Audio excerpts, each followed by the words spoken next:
আসসালামু আলাইকুম গাইস, কেমন আশা করি সবাই ভালো আছেন। আমিও খুব ভালো আছি। তো গাইস, আপনারা ভাবেন যে কেরালা আইলি বানি টেহা, আরে না রে ভাই, টেহা কামাই করতে কাম করা লাগে। তো ভাই দেখ, তোমরা দেখতে থাকো যে আমরা কি কাম করি। তো গাইস দেখতে থাকেন, আমরা এখন কামে যেতেছি, আমরা যাই এখন কি কাম করি। ভিডিওটা আপনারা ধৈর্য সহকারে পুরা ভিডিওটাই দেখবেন। তো গাইস আমরা এখন আধা রাস্তায় আছি, মানে এখনো কুয়ারি পাই নাই, পামু আর কি। ও মাই গড, যে বড় আপ, মানে কিডনি টিডনি নড়ে আলাদা আসার দিয়া। ওয়াও, কেরালার ভিউটা দেখেন ভাই, খালি নারকেল গাছের বাগান। তো গাড়ি চালাচ্ছে আমাদের রফিকুল ভাই। ভাই গাড়িটা একটু আস্তে চালাও ভাই। তো গাছ এখনো কিন্তু আমরা কুয়ারি পাই নাই। তো গাইস পুরা 1 ঘন্টা গাড়ির ভিতরে থাকার পর কুয়ারির রাস্তা পাইলাম গাইস। তো ভাই এখনই আমরা 10 মিনিটের ভিতরে কুয়ারিটা পামু।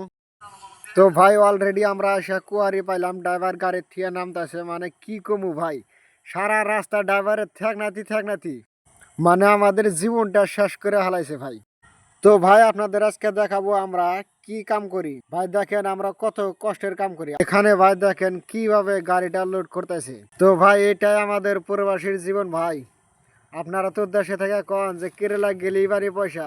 দেখেন ভাই আমরা কত কষ্ট করে কাম করি ভাই। ভাই এখানে এক পার্টি গাড়ি লোড করতেছে, আর দেখেন আর এক পার্টি মাল কাটতেছে।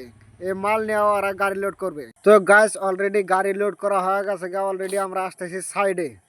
যে দেখেন ভাই আমরা গাড়ি খালি করি বা কিভাবে মাল গোনা আনলোডিং করি। ভাই একটা মানুষের জীবনে আর কতটা কুলাবো ভাই, গাড়ি লোড করা লাগে আবার খালিও করা লাগে। তো গাছ আপনার করতে করতে অলরেডি আমরা সাইড পায়ে গেলাম গা। তো গাছ দেখতে দেখতে আমাদের গাড়িও অলরেডি খালি হয়ে গেল গা, মানে অল্প কিছু মাল আছে খালি হলে, মানে আমরা এখন ফেরে কুয়ারি যাবো লোড করতে। ভাই এদিকে এদিকে সন্ধ্যা হয়ে আসতেছে এবং কি বৃষ্টিও আসবে, মেঘ ধরছে, এখানে খুব মেঘ ধরছে ভাই। কেরালা মানেই বৃষ্টি, বৃষ্টি মানেই কেরালা। তো গাইস 1 ঘন্টা যাতা বোরাক হয়ে গেল, মানে পুরা বৃষ্টি হয়ে গেছে। দেখেন আমরা সবাই ভিজে গেছি, মানে আর কি বলবো, এত বৃষ্টি পড়ছে, মানে আমাদেরকে জার ধরা আলা দিছে, মানে মাল কিভাবে থুবো কিন্তু সব বুঝ থেকে জারের ঠেলা। এদিকে আর একজনে পাথর গুনতাছে, মানে কোনটা পাথর কম হাইলো বা বেশি আইলো। তো ভাই জলদি খালি করো, এদিকে রাত হয়ে যাইতেছে, রুমে কখন যাবো কিন্তু আমরা জানি না ভাই।